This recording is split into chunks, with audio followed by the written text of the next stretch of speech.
Consultation के समय अक्सर मुझसे ये सवाल कर लिया जाता है कि हम बहुत मेहनत करते हैं लेकिन हमारे यहाँ पर धन रुकता नहीं है। हम बिजनेस भी कर रहे हैं या जॉब कर रहे हैं, सोचते हैं कि कुछ बचत कर लेंगे ताकि हम अपने जीवन में अपने सुख समृद्धि के लिए कुछ खरीद सकें। चाहे कोई फ्लैट घर लेना हो, कोई व्हीकल लेना हो, कुछ अच्छे कपड़े ही लेने हो, या कभी कोई बीमार हो जाए तो उसके लिए हमारे पास पैसा ही नहीं होता है। कुछ उपाय हमें बताएं। देखिए, इसके लिए मैं आपको एक बहुत साधारण उपाय बताने जा रहा हूं, लेकिन ये बहुत ही कारगर उपाय है। पर इसमें जो जो बातें मैं आपको साथ में निर्देश दूंगा, करनी उसे उसी तरीके से होगी। फिर आप देखिए कि आपके घर में बरकत पड़ेगी ही, और मेरा पूर्ण विश्वास है इस उपाय में।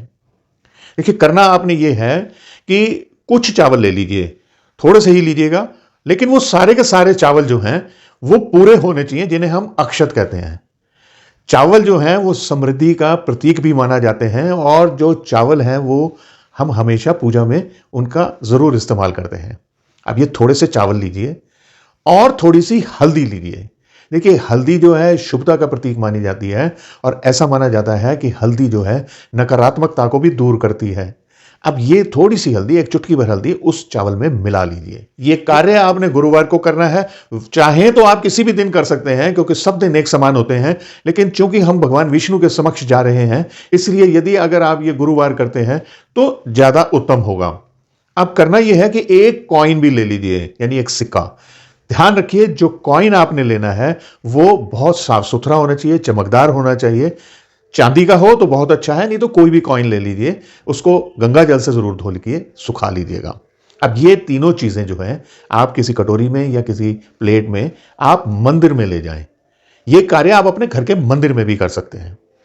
यदि आप सामाजिक मंदिर में जा रहे हैं और उसे लेकर जा रहे हैं, तो भगवान विष्णु के समक्ष भी आप सामग्री ले गए हैं वो सारी की सारी उनके समक्ष रख दीजिए, और वहां बैठकर कुछ देर आप भगवान विष्णु का नाम लीजिए। अब ऐसे में कुछ मंत्र सुझाए जाते हैं, लेकिन मैं ये समझता हूं कि यदि आप भगवान का, अपने इष्ट का नाम लेते हैं तो वो भी उतना ही कारगर है जितना आप कोई मंत्र बोलते हैं। मेरा तो पर्सनली मानना यह है कि नाम लेना वो ज्यादा उचित होता है।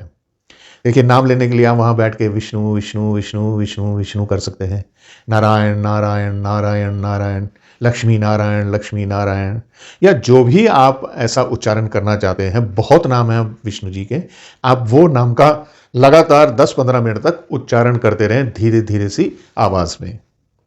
उसके बाद में सबसे इंपॉर्टेंट पार्ट यही है, उसके बाद में आपने उनके समक्ष हाथ जोड़ने हैं और आपने उन्हें थैंक्स करना है कि जो कुछ भी उन्होंने दिया है, जो भी आपका सोर्स ऑफ इनकम है, या जो भी आपके पारिवारिक संबंध हैं, आपने उसके लिए उनका थैंक्स करना है। फिर दूसरा पार्ट यह आता है कि आपने थैंक्स कर दिया, अब आपको एक वचन भी देना है। वचन यह देना है कि मैं आज के बाद दिखावे में पैसा खर्च नहीं करूंगा, मैं आज के बाद अपनी कमाई का पैसा किसी अनैतिक कार्य में नहीं खर्च करूंगा, और मैं आज के बाद इस पैसे का संचय जरूर करूंगा। देखिए, ये वचन आपने जो दिया है, इस वचन को याद भी रखना है। उसके बाद में आप भगवान विष्णु से प्रार्थना कीजिए कि मैं इसमें से कुछ चावल और ये कॉइन वापस ले जाना चाहता हूं। आप उसमें से थोड़े से चावल जो हल्दी वाले हैं वो उठा लीजिए, वो कॉइन उठा लीजिए, और उसे घर में लाकर किसी पीले कागज में, सफेद कागज में या कपड़े में उसे अच्छी तरह से लपेट दीजिए। ये जो चावल और कॉइन है, इसे आपने जब लपेट लिया तो जहां पर भी आप अपना पैसा रखते हैं, धन रखते हैं घर में, या जहां पर आप अपने गहने रखते हैं, ये उनके साथ रख लीजिए।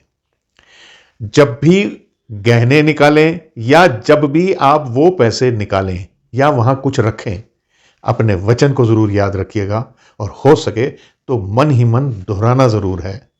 देखिए, ये पार्ट बहुत इंपॉर्टेंट है, जिसे हम अक्सर भूल जाते हैं करने के लिए, क्योंकि जब तक हमारा मन तैयार नहीं होगा इन सब चीज़ों के लिए, तो ये जो आप वहाँ से पूजा करके अभिमंत्रित चावल लेकर आए हैं या वो कॉइन लेकर आए हैं, उसका कोई असर नहीं होगा। आपको अपनी आदत भी थोड़ी सी बदलनी पड़ेगी। और दूसरा ये है कि अपने काम में अगर आप 100% देते हैं तो 110% दीजिए। कहावत तो आपने सुनी होगी कि जो अपनी मदद करता है भगवान उसी की मदद करते हैं। तो यदि आप मेहनत करेंगे, सच्चे मन से लगन से काम करेंगे, तो हो ही नहीं सकता कि आपके पैसे में बरकत ना पड़े। मैं आशा करता हूं मैं इस वीडियो में एक मैसेज भी दे पाया हूं और आपको ये वीडियो पसंद भी आई होगी। फिर भी यदि आपके साथ कोई समस्या है, आप मुझे नीचे दिए गए नंबर पे व्हाट्सएप करके संपर्क कर सकते हैं। एक बहुत ही नॉमिनल सी फी मैं चार्ज करता हूं कंसल्टेशन की। अब मुझे आप कमेंट्स भी ज़रूर करते रहा कीजिए, ये वीडियो भी ज़रूर किसी से शेयर कर दीजिए और फॉलो नहीं किया हुआ, सब्सक्राइब नहीं किया हुआ तो वो भी कर दीजिए। अब मुझे आज्ञा दीजिए। नमस्कार।